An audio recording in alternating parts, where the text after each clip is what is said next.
I was on the joint staff. I called down here in Louisiana. We're having the second annual Louisiana Governor's Safety and Health Conference. We've invited people from across the state, different health, environmental, emergency preparedness, and safety folks to all join and share best practices, as well as to network and look at what other resources are available across the state.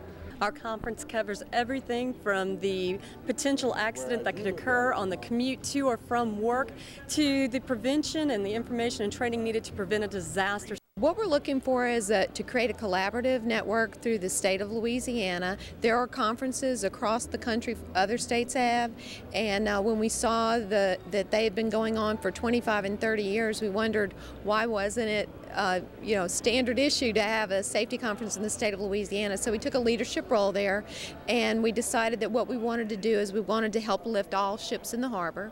We wanted to help make sure that we brought in the best professionals from across the state, and that we sort of cross-pollinated on information and on best practices so that we could help each other make the most of the available resources. Upon joining the Army, you start to they have some patterns of how we do things, because most of the stuff we deal with is designed to kill people, which means it can kill you.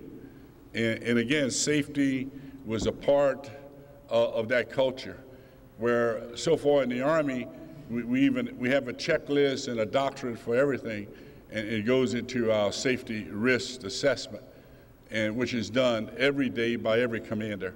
Whether you're in wartime or peacetime, you do a safety risk assessment. And if that risk comes out at high, then you have to call your boss and explain to him what you're doing to mitigate that risk if you continue with that operation. But I think I'd like to just spend a little time starting this morning to talk to you some about preparedness, because I think preparedness is key to prevent major catastrophes. When we look at some of the major incidents we've been faced with here in Louisiana and in the region, we clearly understand, everybody in this room, that disasters are going to happen, be they man-made through accidents or as a result of flooding or result of tidal surge on the side of a storm or the direct impact of a storm. We must see first, understand first, and act first.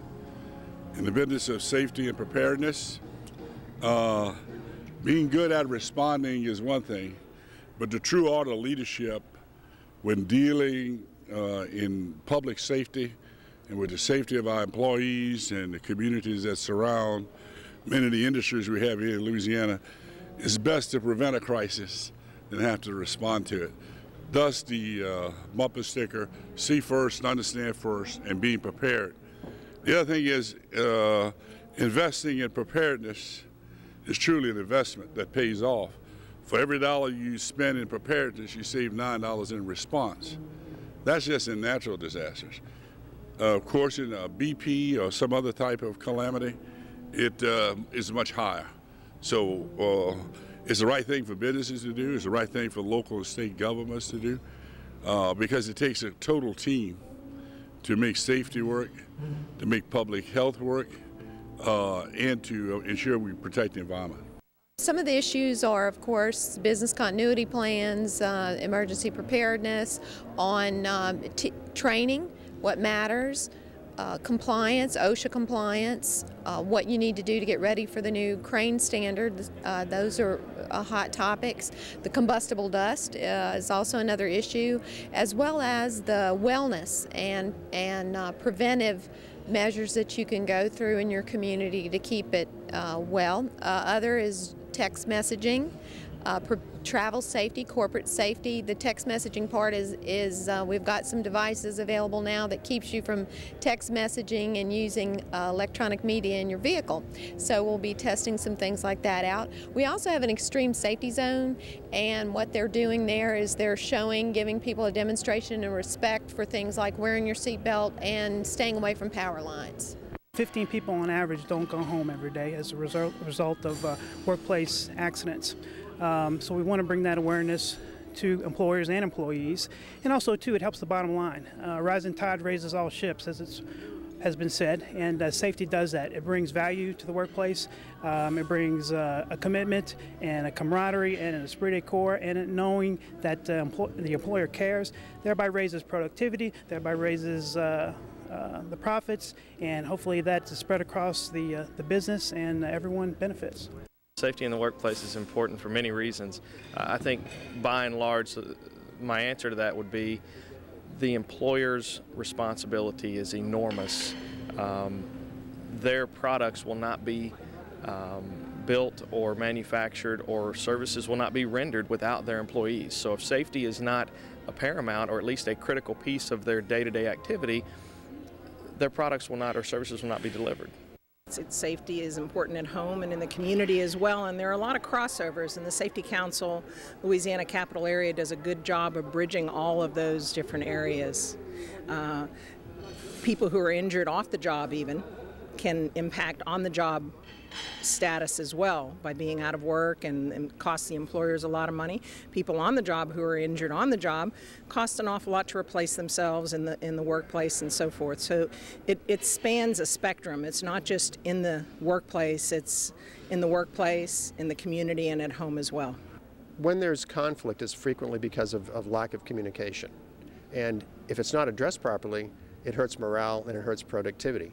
And in the case of safety, if someone's distracted because they're emotionally upset about an argument, then they might miss a procedure and they could get hurt. Apathy, complacency, and denial are very, very hard to overcome. Most people think that bad things happen to other people that we just read about in the news. If something bad hasn't happened within an organization or close to it, people usually don't pay much attention to it. Once something has happened is when they make it a priority, but once again, it's too late.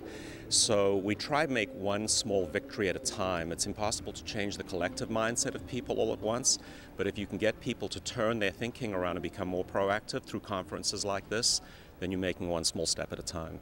On a day in and day out basis, over 60% of the people that miss work miss it because they were in an incident or an accident. Most prevalently, that's traffic.